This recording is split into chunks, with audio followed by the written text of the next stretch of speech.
Amigas y amigos, bienvenidas y bienvenidos a La Esquina Caliente a través de la televisora andina de Mérida, tan nuestra como siempre.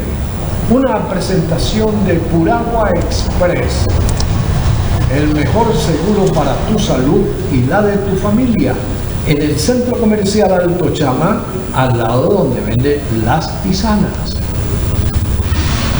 Y con estilo y algo más, alquiler y venta de trajes para caballeros y niños. Si usted piensa estrenar en diciembre, busque a Richard en el centro comercial Alto Prado.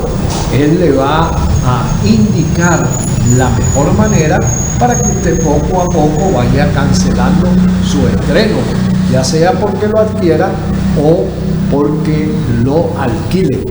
Y Richard, pensando siempre en las hermosas damas merideñas, ahora también abrió en el segundo piso del centro comercial El Rodeo Versalles, para que usted también tenga la oportunidad de alquilar sus trajes y se verá hermosa y nadie sabrá que no es suyo.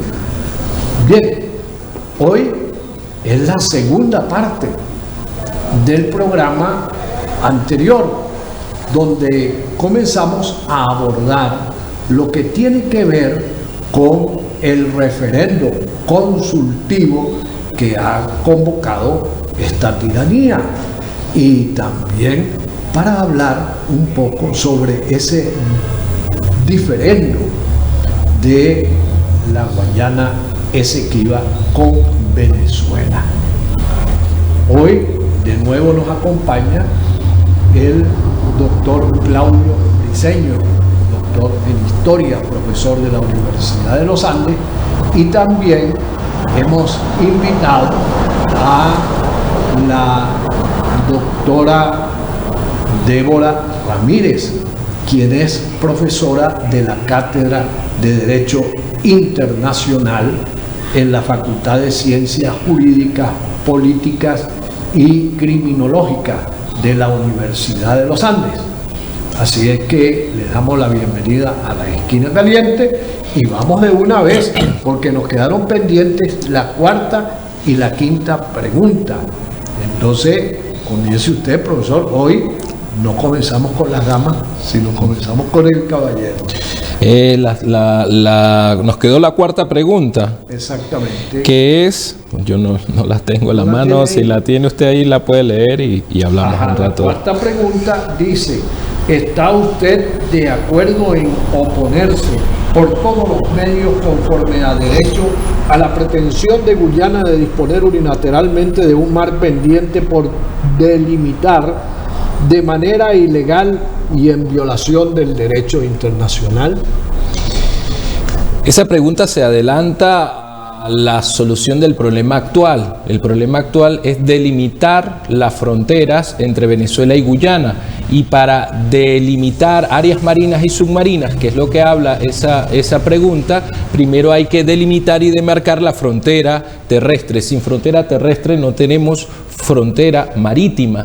Entonces yo creo que se adelanta a un cuadro que se avisora mucho, sobre todo por los hallazgos de petróleo a partir del año 2000 en toda esa área que la ExxonMobil ha proyectado su explotación. Algo fundamental que hay que entender aquí es que Guyana es un país que recién se está transformando en país petrolero. Ya nosotros hace más de 100 años es que estábamos con un 50-50, por decir.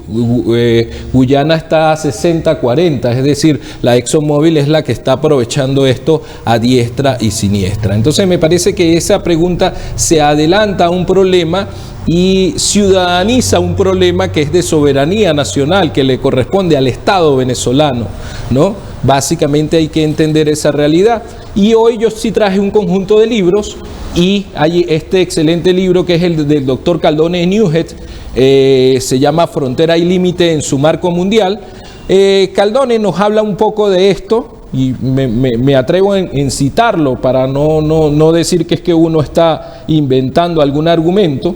Caldone dice: la controversia entre Venezuela y Guyana sobre el territorio Esequibo será difícil de encontrar, pues como se pretende delimitar el mar si aún no hay acuerdo respecto a la titulación sobre la costa. Este litigio no solo inhibe la delimitación marítima entre las partes directamente interesadas, sino que frena o condiciona las delimitaciones entre cada uno o un tercer estado que no desee involucrarse tácitamente en el litigio mediante la aceptación de tal línea divisoria o el rechazo de otra. Hasta cierto punto, la sombra de este litigio tuvo que haber pesado en el largo proceso de casi 15 años que Venezuela y Trinidad y Tobago consumieron para extender y completar y actualizar sus relaciones limítrofes basados en el Tratado Anglo-Venezolano de 1942, que es importante destacar. Este es el primer tratado de delimitación de áreas marinas y submarinas en el mundo que se da entre Venezuela y Trinidad y Tobago, que era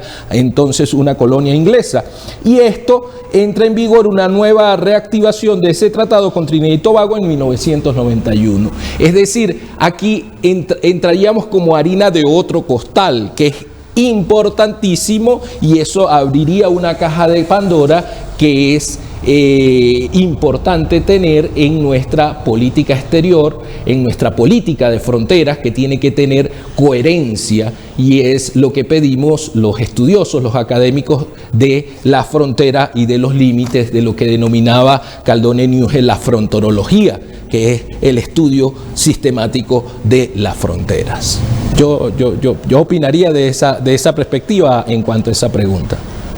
Y la quinta pregunta, que es: ¿está usted de acuerdo con la creación del Estado Guayana Esequiba y se desarrolle un plan acelerado para la atención integral a la población actual y futura de ese territorio, que incluya, entre otros, el otorgamiento de la ciudadanía y cédula de identidad venezolana conforme al Acuerdo de Ginebra y el derecho internacional, incorporando en consecuencia dicho Estado en el mapa del territorio venezolano?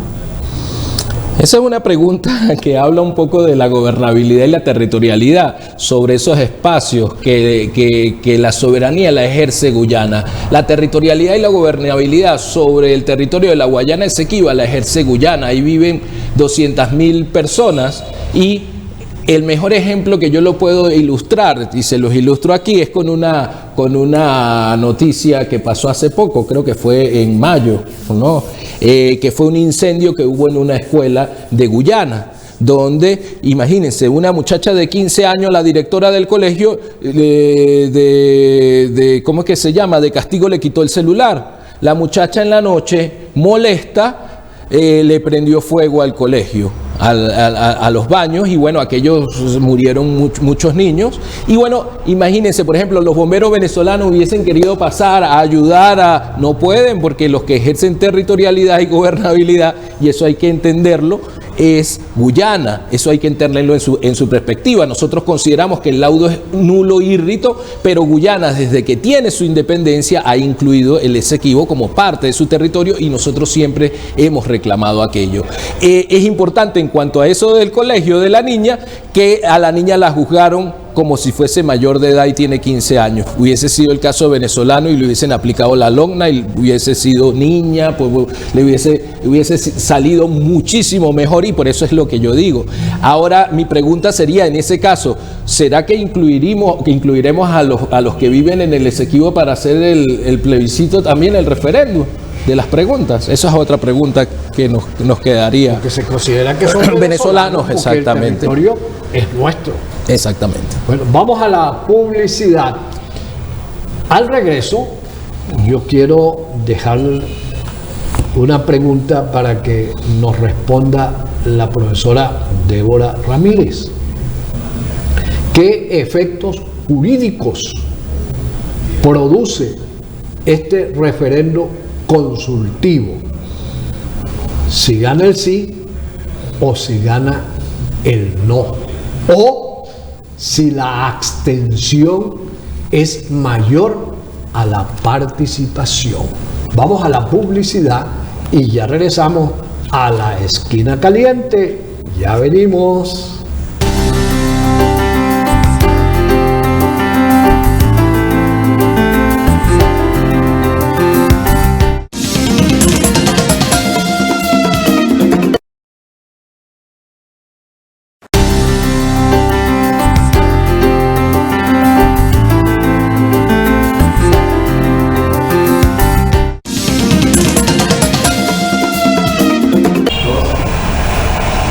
Continuamos en la esquina caliente. Hoy este segundo programa sobre el referendo consultivo y el diferendo entre Guyana y Venezuela. Dejamos para luego de la publicidad escuchar la respuesta que nos dará la doctora Débora Ramírez, profesora de Derecho Internacional en la Facultad de Ciencias Jurídicas, Políticas y Criminológicas de la Universidad de los Andes. ¿Y cuál es la pregunta? Muy sencillo.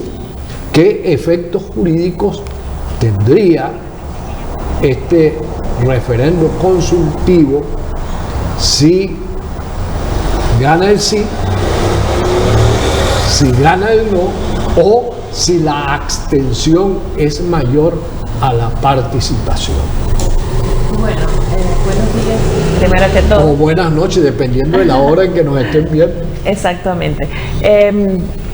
Pues los efectos jurídicos que tendría el referéndum consultivo con respecto al diferendo que se plantea ahorita en la Corte Internacional de Justicia sería efectos territoriales, es decir, solamente tendría efectos jurídicos dentro del territorio venezolano y no afectaría de ninguna manera, ¿verdad?, todo lo que es el proceso que se está siguiendo dentro de la Corte Internacional de Justicia. En el caso del referéndum consultivo, por ser un proceso de carácter mayormente constitucional, pues tendría efectos jurídicos para el Estado venezolano. Por lo tanto, el Estado venezolano tendría que obrar de acuerdo a los resultados que tuviera ese referéndum consultivo. Lo que pasa es que el referéndum consultivo, las preguntas planteadas, tienen ciertas particularidades.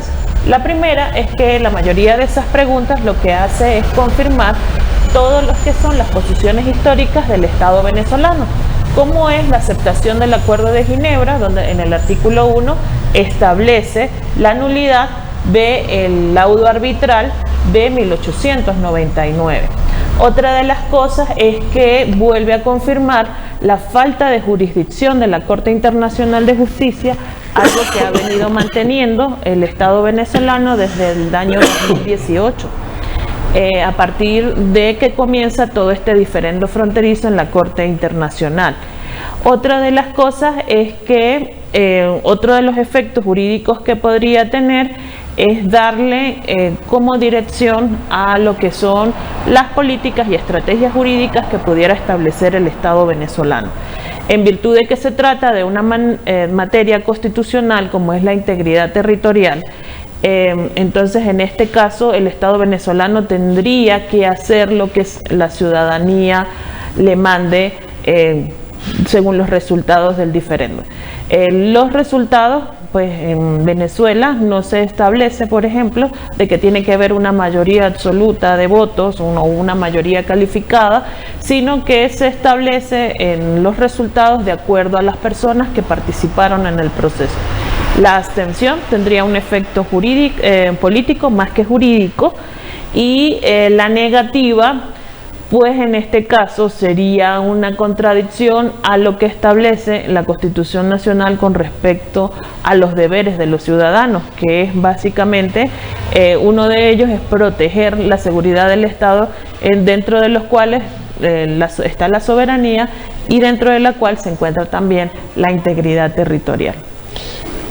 Precisamente el artículo 10 de la Constitución es muy claro. Indudablemente que la primera obligación la tienen quienes están administrando el Estado, es decir, los titulares de los poderes públicos y fundamentalmente del poder ejecutivo, quienes lamentablemente no han estado a la altura de los deberes que establece nuestra Constitución. Sin embargo, uno nota, por ejemplo, en ese cuestionario de las 5 preguntas que han colocado 2 columnas, una para que usted responda sí y otra para que usted responda no. Si el artículo 10 nos obliga, nos establece ese deber, ¿cómo pueden dar la posibilidad de que uno diga que no? Si todos estamos obligados a ese cumplimiento. Entonces debería ser sí solamente y no colocar la posibilidad de que usted diga no. Sí, efectivamente. No es un contrasentido eso. Sí, hay en este caso una contravención en lo que establece la Constitución y bueno, esa posibilidad de negarse dentro de las preguntas establecidas dentro del referéndum consultivo. ¿Qué es lo que pasa? Que negarse sería contraproducente para el proceso jurídico que hay ahorita entre la Corte, porque si se negasen, por ejemplo, las 2 primeras preguntas, estaríamos en contra de todo lo que han sido nuestros argumentos históricos a partir de 1899, que luego fueron refrendados con el Tratado de Ginebra de 1966. Entonces ya ahí pues Venezuela, si ganara el no, entonces tendría que contradecirse en los argumentos que ha mantenido por más de 100 años con respecto a la Guayana Esequiba. Otra de las cosas que pudieran realizarse o que se pudieran dar de ganar el no es que pudiera ser declarado constitucional en virtud de que va en contra del artículo que establece nuestro deber de protección a la soberanía. Entonces hay muchos peligros en ese caso si ganara el no. Pero ha sido el propio gobierno quien ha creado las condiciones para que de repente pudiera ganar el no. Exactamente. Eso no tiene nombre. Exactamente. Lo que pasa es que nosotros tenemos que tener en claro como votantes, por un lado, las consecuencias jurídicas. El diferéndum fronterizo que hay ahorita o que se plantea en la Corte Internacional tiene consecuencias jurídicas graves, que es la pérdida de más del 15% del territorio nacional. No estamos hablando de un territorio muy pequeño y no estamos hablando de algo que no es nuestro, históricamente y jurídicamente es nuestro. Y de mucha riqueza. Exacto. Entonces aquí tenemos nosotros la posibilidad de perder ese rico territorio y de perder esos recursos que pudiéramos nosotros estar explotando y beneficiándonos como Estado. ¿Qué es lo que pasa aquí? Que someter a referéndum nuestras posiciones históricas, a no ser que tuviera como objetivo una confirmación para poderlas llevar a la Corte, es que mire, estamos avalados por nuestro pueblo de que esa ha sido nuestra posición histórica, pues no tendría muchos efectos dentro del proceso como tal. En el caso también de que, por ejemplo, en la 4ª pregunta, que se la estaban planteando ahorita al profesor Claudio, establecer o hablar sobre el diferendo marítimo que se pudiera dar luego de lo que estamos planteando ahorita es adelantarse un poco a los acontecimientos, porque es que no sabemos. En este caso todavía no es de Guyana, todavía no lo hemos recuperado plenamente nosotros, entonces no sabemos si eso realmente se va a dar. Primero se tiene que resolver la controversia con respecto a las áreas territoriales, en virtud de que los espacios marítimos son una extensión de esos espacios territoriales. Entonces allí, por lo menos esa pregunta sería adelantarse a los hechos. Otra de las cosas es que esa reclamación marítima territorial es del año, o comienza a hacerse válida desde el año 2011, que es cuando se realizan las primeras diligencias ante el Tribunal Internacional del Mar, porque ni siquiera es ante la Corte, sino ante el Tribunal Internacional del Mar, y a partir del año 2011 es que se hace esa reclamación.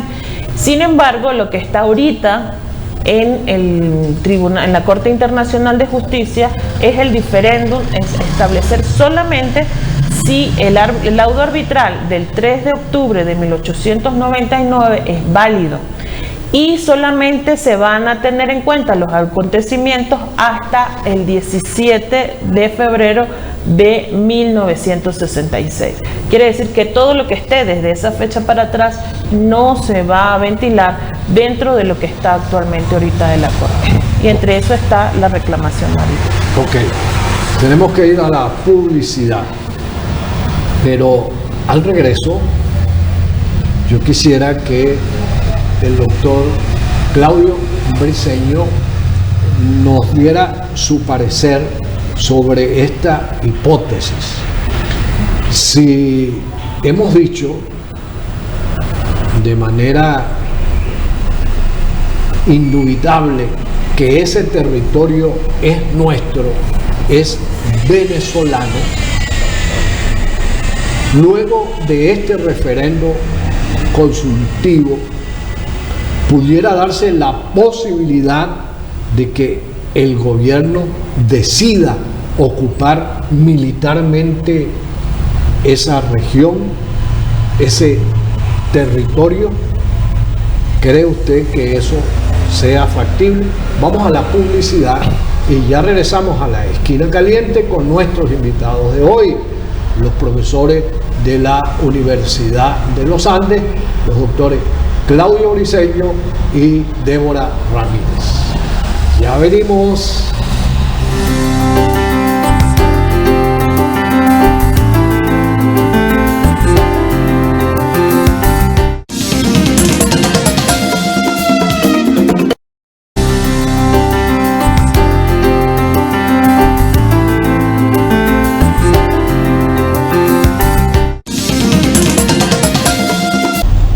Continuamos en la esquina caliente con nuestros invitados de hoy, los profesores de la Facultad de Ciencias Jurídicas, Políticas y Criminológicas de la Universidad de los Andes, los doctores Claudio Briceño y Débora Ramírez.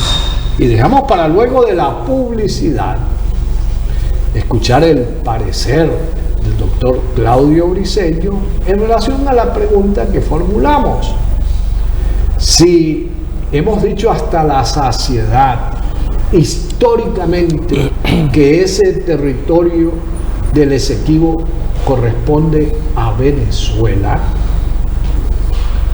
después del referendo consultivo pudiera darse la posibilidad de que el gobierno decida ocupar militarmente ese territorio.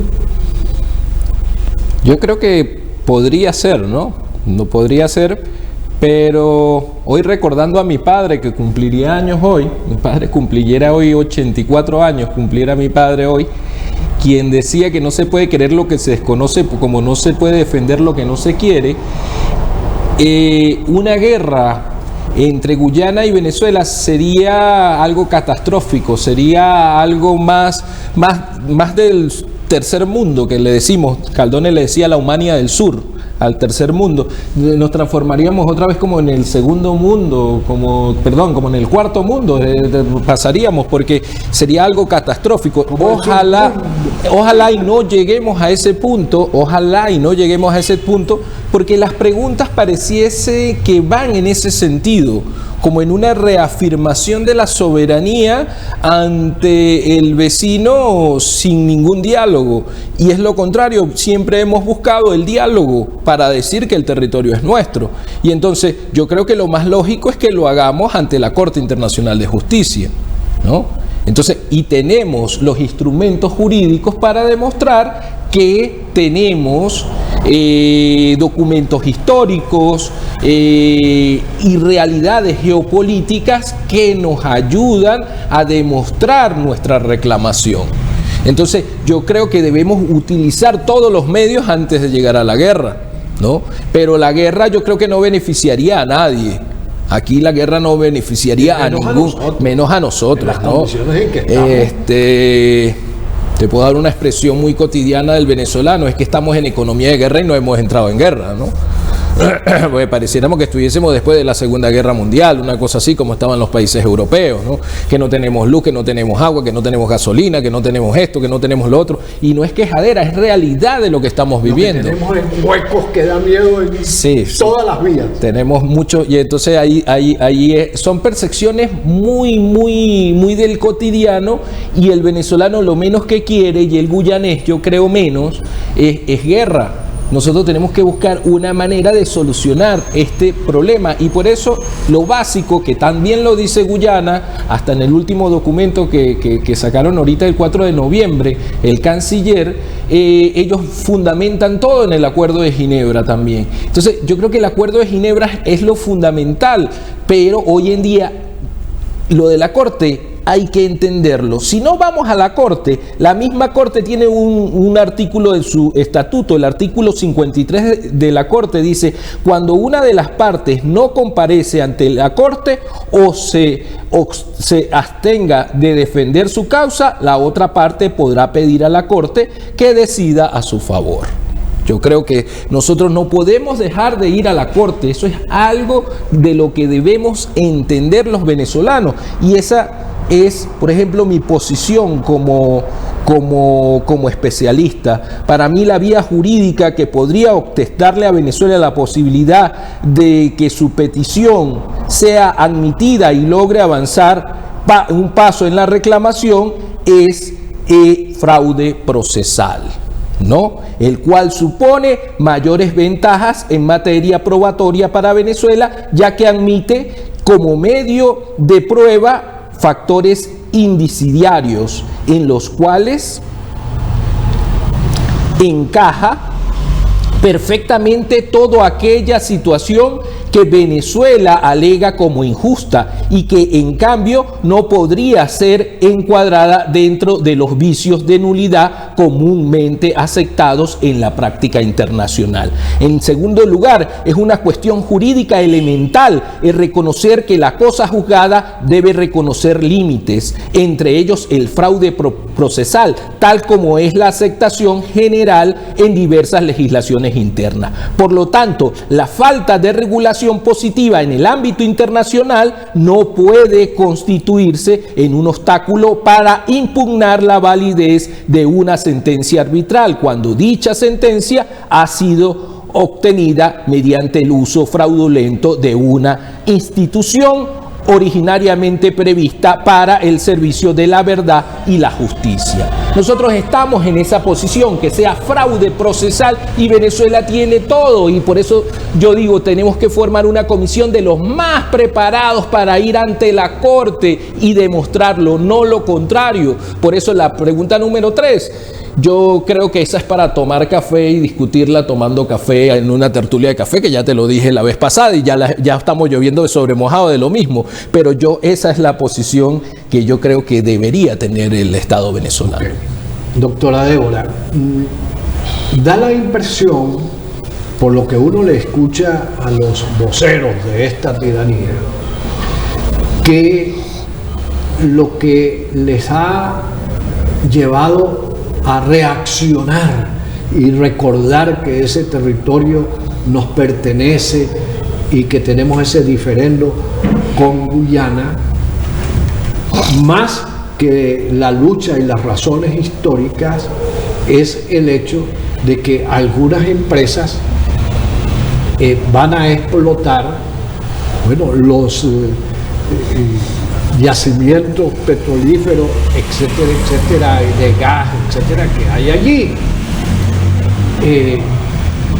Entonces preguntamos, ¿por qué, si esa es la motivación de esta tiranía, no han solicitado algunas medidas cautelares para que a Guyana se le prohíba que efectivamente pueda realizarse ese tipo de actos antes de que ocurra la delimitación? Bueno, la respuesta es porque en principio Venezuela no reconoce la jurisdicción de la Corte. Entonces, hacer ese tipo de señalamientos o ese tipo de peticiones a la Corte Internacional de Justicia sería someterse tácitamente a su jurisdicción, cosa que... Pero y no nos sometimos cuando presentamos esos alegatos previos, etcétera, de los que usted hacía mención en el negro anterior. Sí, lo que pasa es que cuando a partir del año 2000 se hace el descubrimiento de reservas no probables de petróleo, todavía no se habla de reservas probadas en virtud del conflicto territorial que hay.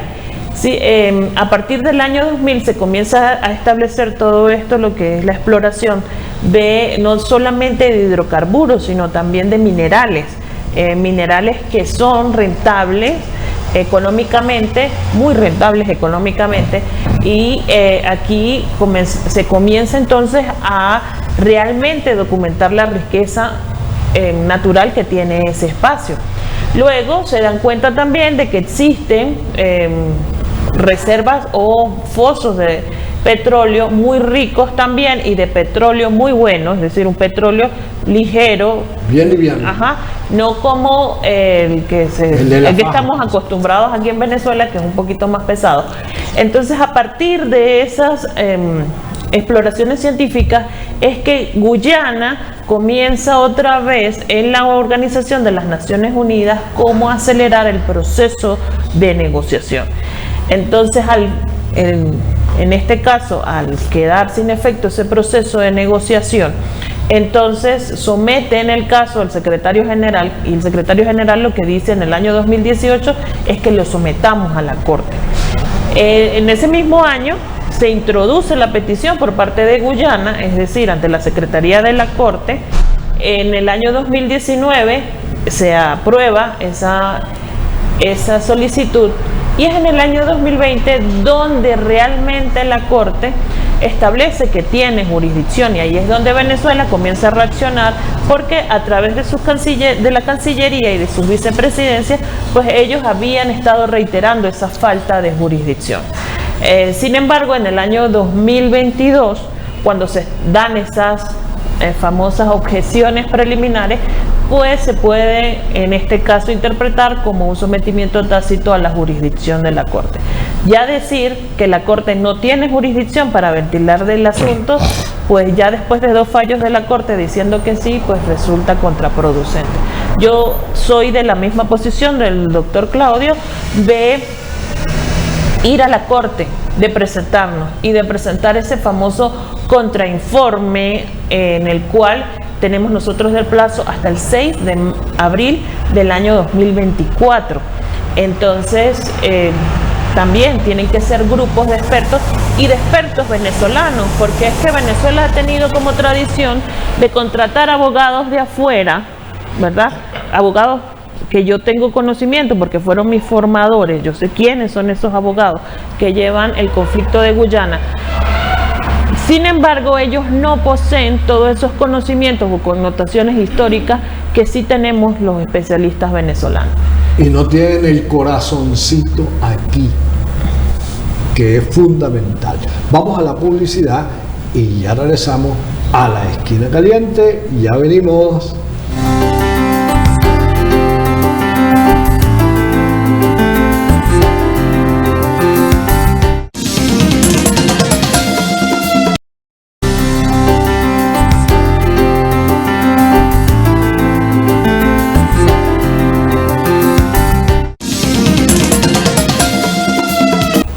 Continuamos en la esquina caliente, ya en la recta final de este programa tan interesante.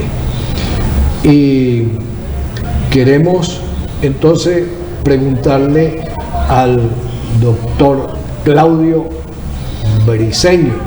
Usted trajo una cantidad de libros y yo presumo que está dirigido a recomendarle a nuestra audiencia la posibilidad de que lean algunos, si no pueden todos, estos libros que les va a dar mayores argumentos para conocer a fondo la problemática sobre la que usted deberá opinar el 3 de diciembre en ese referendo consultivo. En la historiografía venezolana hay muchos especialistas, ¿no? Demasiados especialistas del tema de la usurpación de la Guayana Esequiba. Este es un libro clásico de Enrique Bernardo Núñez, un historiador. Se llama Tres momentos en la controversia de límites de Guayana. Es un libro importantísimo porque entre el año 43 y 45 son un conjunto de artículos que publicó en el Universal y después lo sacaron como libro, y entonces se adelantó a toda la reclamación, ¿no? Es un libro extraordinario, básico, y esta es una publicación del gobierno actual. Este es El perro y la rana, que tiene una publicación actual. Este es un libro que se puede conseguir. Está este libro de la Católica de nuestro tutor y maestro don Manuel Donís Ríos, uno de los profesores en el Instituto de Historia de la UCAP, Germán González Oropesa, otro de los grandes estudiosos de la frontera, que el Esequibo es nuestro contestación a Guyana, ¿no? Donís tiene un conjunto de libros. Este es de la UCAP, es un libro fundamental, y este fue un libro que se originó de un evento que organizamos aquí en la Facultad de Humanidades en el 2015, en mayo del 2015, que luego lo hicimos una segunda parte en la Simón Bolívar y nos los publicó la Universidad Metropolitana. Se llama La Cuestión Esequiba, Memoria y Soberanía. Yo soy entre los compiladores José Alberto Olivar y Luis Alberto Butó, los dos profesores de la Universidad Simón Bolívar. Olivar actualmente es profesor de la Metropolitana también, y la Metropolitana, el libro lo pueden conseguir hasta en audiolibro, lo pueden conseguir en el portal de la Academia Nacional de la Historia. Este libro, que es fundamental, que es la tesis de Erla Herrera, ¿por qué se ha reducido el territorio de Venezuela? Es un libro fundamental. Y otro libro que es fundamental es GeoVenezuela, que es el diccionario de geografía de la Fundación Tolar. El número 9 está dedicado a la geopolítica, y hay un trabajo extraordinario de Isidro Morales Paul y de Rafael Sureda Delgado, ¿no? Son fundamentales. Isidro Morales Paul fue canciller. Fue canciller. Él tiene un tremendo trabajo porque era especialista en la teoría de fronteras. Y tenemos este trabajito de Ronan Ely, que tiene una vigencia actual muy grande, que se llama Las olas de Malvinas, ¿no? Es algo particular, pero existen muchísimos especialistas sobre el tema Esequibo. Tenemos desde Rubén Carpio Castillo, Germán González Oropesa, Eduardo Hernández Carten, José Manuel Briceño Moncillo, Caldone Newhead. Como decir, hay muchísimos. Este es un tema que nos ha apasionado mucho a los venezolanos desde hace mucho tiempo. Ahora que usted leyó, ¿verdad?, o mostró este librito, Olas de las Malvinas, pudiéramos decir que esta tiranía está como recorriendo la misma senda que recorrió la tiranía argentina cuando la guerra de las Malvinas. Se podría hacer una analogía, pero yo como historiador prefiero ir a la historia. Y en la historia es que después de la guerra de las Malvinas, o después del 2 de abril de 1982, Venezuela fue uno de los máximos países que apoyó a Argentina. Y Guyana en ese momento acusa a Venezuela de que quiere hacer lo mismo, que quiere invadir e imponerse a Guyana. Y Venezuela siempre salió diciendo que de manera pacífica es que se debe resolver este problema a través del Acuerdo de Ginebra. Lo que tú dices, creo que van en tiempos contrarios, ¿no? Porque Galtieri invade Malvinas el 2 de abril sin consultar a nadie. Y después, en el 87, es que viene el Tratado de Límites entre Chile y Argentina, que Raúl Alfonsín lo lleva a un plebiscito de paz, que el mediador es Juan Pablo II, y a ese sí lo llevan a una consulta que es la única que se conoce en América del Sur, que se puede hacer analogía a la que estamos haciendo. Entonces, los caminos son distintos y las historias son diferentes. Habrá que ver cuál será el final de esta historia, que ojalá y no sea una confrontación con Guyana, porque entraríamos al inframundo del cuarto mundo, y eso no lo queremos ni los venezolanos ni los guyaneses. Doctora, la Constitución vigente establece que el sufragio es un derecho, mas no un deber. En consecuencia, si yo quiero votar, voto. Si no quiero votar, no voto. Y nadie puede obligarme a ejercer mi derecho. Yo decido si lo ejerzo o no. Quien no participe el 3 de diciembre en este referendo puede ser sancionado. No, porque no está estableciendo una posición clara en lo que es si defender o no la soberanía. Puede que no esté de acuerdo con las preguntas, sin embargo puede estar haciendo otras cosas, ya sean políticas o jurídicas, para poder defender la integridad territorial del Estado, pero la abstención pues no ha sido, según el ordenamiento jurídico venezolano, una causal para que una persona pueda ser sancionada dentro del derecho. Por allí apareció una diputada sugiriendo, planteando de que quien haga campaña para que la gente no vote debe ser despojado de sus derechos políticos. ¿Qué clase de demócratas tenemos en la Asamblea Nacional? ¿Qué piensa usted de eso? Bueno, yo creo que eso es ya, más que a un nivel jurídico, pues ya es algo político. Realmente el que haga campaña para que la gente no vote, pues ya ahí sí hay una posición definida por parte de esas personas, y dependiendo de cómo las planteas pueden tener o no consecuencias. Sin embargo, que la persona se abstenga de votar, pues en este caso no representaría ningún problema para esa persona. Las sanciones más que un delito electoral pudieran venir por otros supuestos jurídicos que se pudieran utilizar para poder sancionar a esas personas, pero... ¿Cómo qué, por ejemplo? Realmente, dependiendo del discurso, pueden ser incluso hasta delitos graves como incitación al odio. Bueno, más odio del que produce esta tiranía no puede Entonces, haber. todo dependiendo claro, de la pero ellos manejan el Poder Judicial como les da la gana, y sobre todo la Fiscalía General de la República, que es el garrote vil de esta dictadura.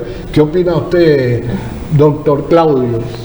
A mí me parece, como especialista, que este tema hay que... Es difícil no politizarlo porque es un problema político, pero me parece que es un error ideologizarlo, y para mi gusto y mi percepción como especialista debería ciudadanizarse. Es un problema de todos los ciudadanos venezolanos, es el territorio, es el Estado, es la población, es parte básica de ese sentido de pertenencia, procedencia y permanencia que llevamos. Esos 159.500 kilómetros cuadrados le usurparon al país, iniciándose como país, como nación. Nos mutilaron una parte importante, y yo creo que tiene que haber cohesión nacional, no puede ser de otra forma. Ese referéndum no nos puede dividir, sino unificar. Tenemos que buscar algo que nos unifique y que nos dé sentido de nación y de país, de bien común. Eso es lo que tenemos que buscar. Ahora, para lograr eso, el gobierno, antes de convocar un referéndum consultivo, ha debido convocar a todos los sectores, plantear la necesidad del referéndum, ponerse todos de acuerdo y hacer una sola pregunta, y todo el mundo en paz, ¿o no? Sí, por eso la duda que tenemos nosotros en ese sentido es ¿para qué se hace el referéndum? La pregunta es esa. En este momento que estamos ante la Corte, que estamos en una problemática que nos puede llevar a la pérdida total de nuestra reclamación, el referéndum, ¿cuál es el objetivo real? De verdad que no lo vemos como algo transparente, como algo real. Muy bien. Muchísimas gracias a los doctores Claudio Briceño y Débora Ramírez, profesores de la Facultad de Ciencias Jurídicas, Políticas y Criminológicas de la Universidad de los Andes, por haber venido hoy a instruirnos, a darnos luces, a orientarnos sobre este referendo consultivo que ha convocado a esta tiranía para el 3 de diciembre. Hemos llegado al final del programa. Fue una presentación de Puragua Express, el mejor seguro para tu salud y la de tu familia, en el Centro Comercial Alto Chama, al lado donde venden las tisanas. Agradecemos a la gente de Con Estilo y Algo Más. Alquiler y venta de trajes para caballeros y niños en el Centro Comercial Alto Prado. Si usted piensa estrenar en diciembre, busque a Richard. Él le va a indicar la mejor manera para que usted poco a poco vaya cancelando su estreno, ya sea que lo vayan a adquirir o que lo vayan a alquilar. Pero Richard también, pensando en las hermosas damas merideñas, ahora abrieron Versalles en el segundo piso del Centro Comercial Rodeo. Así es que ya sabe usted que puede ir a alquilar su traje, va a lucir hermosa y nadie va a saber que no es suyo. No lo olvide. De nuevo, nos encontraremos aquí en la Esquina Caliente el próximo jueves a partir de las 10 de la noche. Le recordamos que luego de las 11 usted puede ver este programa en nuestro canal de YouTube, La Esquina Caliente con Tuto López. Agradecemos a Sarita Luzardo, quien hoy estuvo en la dirección, a Juliana Castro y a Jonathan, no le leo los labios, Jonathan Cepeda,